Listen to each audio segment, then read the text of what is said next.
Hey guys, what's going on? My name is Stando. Welcome back to Occasional Limit Gaming, and now today we are going to talk about my favorite top 5 games of 2017.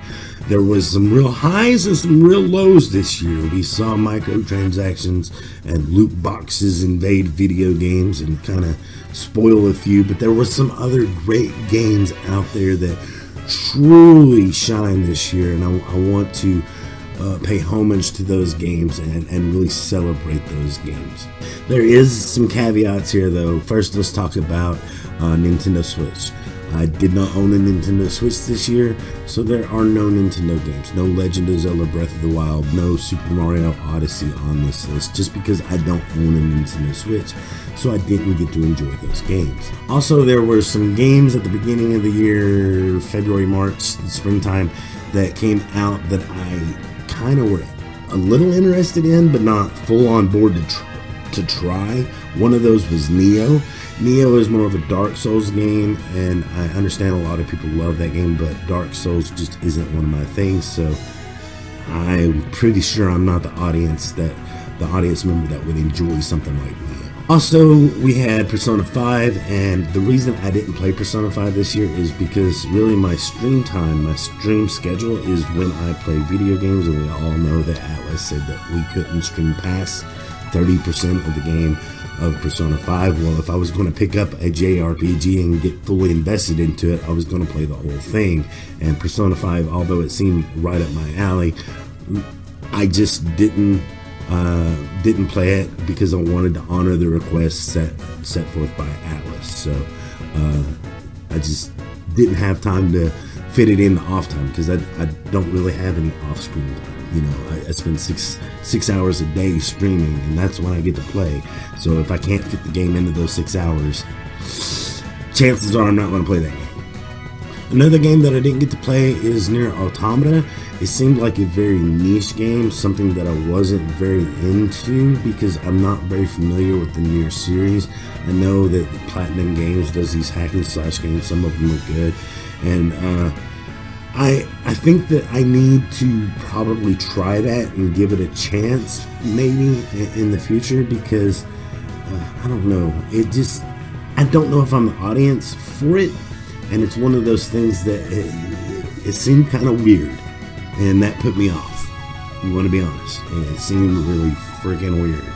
But maybe I give it a chance in the future and really dig into it, and hopefully I enjoy it. I just don't know that I'm the audience for that game either. There are a few honorable mentions I have to talk about as well. First, let's talk about The Last Guardian. The Last Guardian, even though it didn't come out this year, it was very late last year when that game came out. However, I did get to play it this year, and it was fantastic. It had great character development. It was one big escort mission. I truly enjoyed the bond between the boy and Trico, the large living cat, bird, dog thing.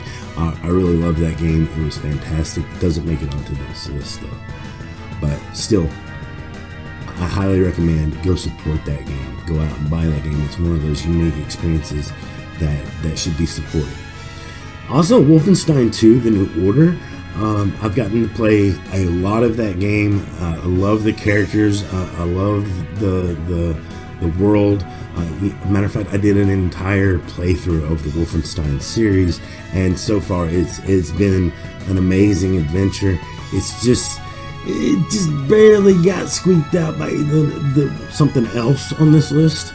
It almost made the top 5, and I just want to say that I really love Wolfenstein 2: The New Colossus, but I love something else just a little bit more, so it didn't make it onto this list. But I highly recommend you guys check out Wolfenstein 2: The New Colossus. And finally, let's talk about PlayerUnknown's Battlegrounds. I spent probably more time playing PlayerUnknown's Battlegrounds this year than anything else, and I truly loved that game. But for a lot of the year, it was very unpolished. It was an early access, and it is just one game mode when you break it all down. It's just a battle royale mode. It finally got released just before uploading this video, really just a couple of days ago, and I hope to review it in the future. I got to play on the new maps. I've got to use the vaulting and I continued to play it, and I really loved PlayerUnknown's Battlegrounds, but I didn't feel like it, even though I've had a lot of fun with that game, I just don't feel that it fits on this list, if that makes any sense whatsoever, because it is what it is. It's quirky, it's flawed, and its flaws are part of its charm, and you can't really it's just not up to the level of polish or standards that we hold other games to. So I just don't feel like it deserves to be on this list, even though it is a fantastic fun experience. That being said, let's get to our top 5.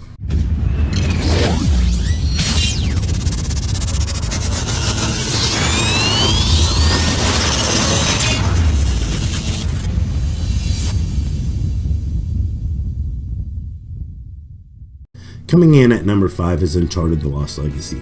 This entry into the Uncharted series is a spin-off story that is centered around Chloe Frazer and Nadine Ross, and was well voice acted and had some decent character arcs because of the pairing of these two individuals, which made for some well thought out drama when needed. The puzzles, the fun third-person combat, the gorgeous visuals, and massive set pieces really set this one slightly over the top of the top 5 runner-up, Wolfenstein.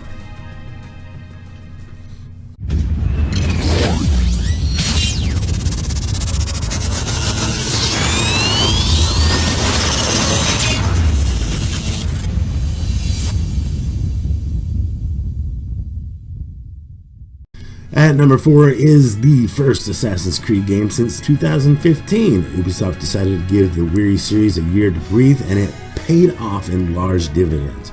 Almost every aspect of the game was revamped into an overall system that was more action RPG than action adventure, making AC Origins the first in the entire series to fully commit to this path. We get dumped into ancient Egypt, which is just one of the best settings for the series. Not only that, but one of the best settings in video games, as we get to see the Nile River near Memphis, Alexandria, the Great Pyramids, the desert wasteland that feels alive despite being devoid of any life, and we get to see the tombs sprawling beneath it all. Origins didn't have the best narrative, but it certainly has the most fun in this series gameplay-wise, probably since Assassin's Creed 4 or Assassin's Creed 2.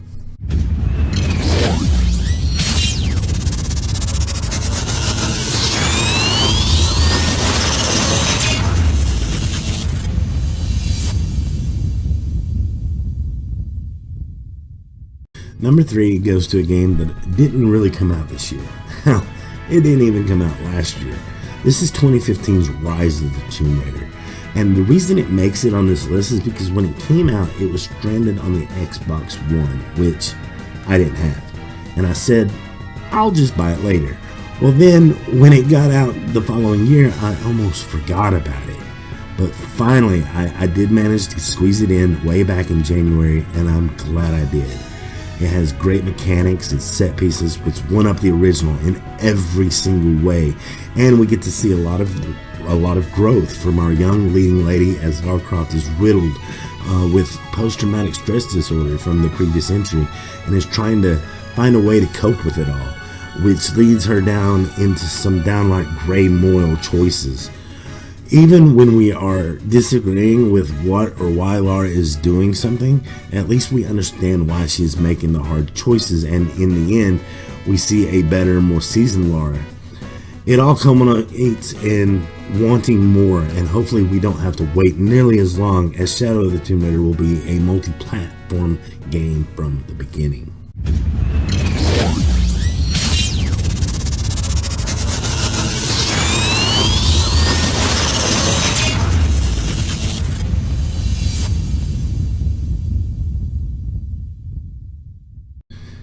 Hellblade: Senua's Sacrifice had such an emotional impact on me for reasons I can't fully describe.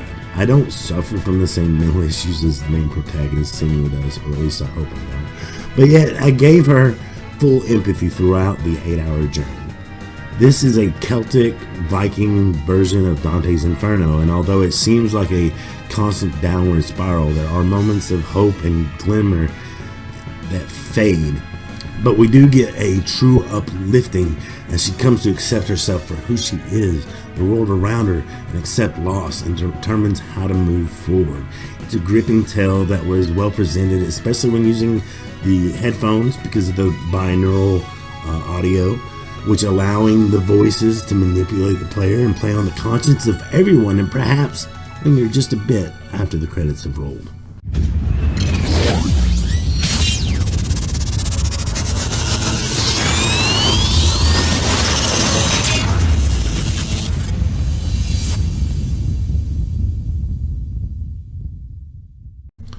Without a doubt, guys, my favorite game of the year has to be Horizon Zero Dawn. This was Guerrilla Games' first stab at an open-world action RPG, which I had some doubts, but they nailed it. They nailed the world design, cultural design, a great character named Aloy. I mean, what's not to love about tribal warriors fighting robot dinosaur-like characters?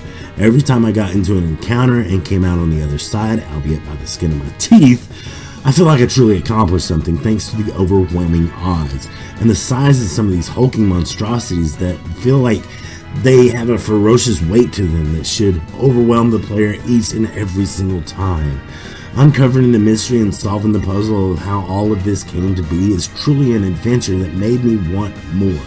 It didn't deliver anything new mechanically to us. In fact, it borrowed a lot from open world games like Ubisoft's Far Cry series and The Witcher 3, but it did find a way to allow for natural exploration instead of seeing how many icons it can cram onto a map, and it focused and doubled down on the simplistic but satisfying gameplay loop. Even though it didn't bring anything new, it did polish everything it borrowed to near perfection, which was a real treat that has lasted long after the game was ended. And that's my top 5 games of this year, guys. What are your top 5 games? Let me know down in the comments below. Remember, this is my opinion. This is not like a set in stone, this should be for everybody. These are just the ones I had the most fun with this year. Let me know what yours are, like I said, down in the comments. Remember to leave a like on this video, guys. Thank you so much for watching. Remember that I love your faces. We will catch you on the flip side. But until then, have a good one.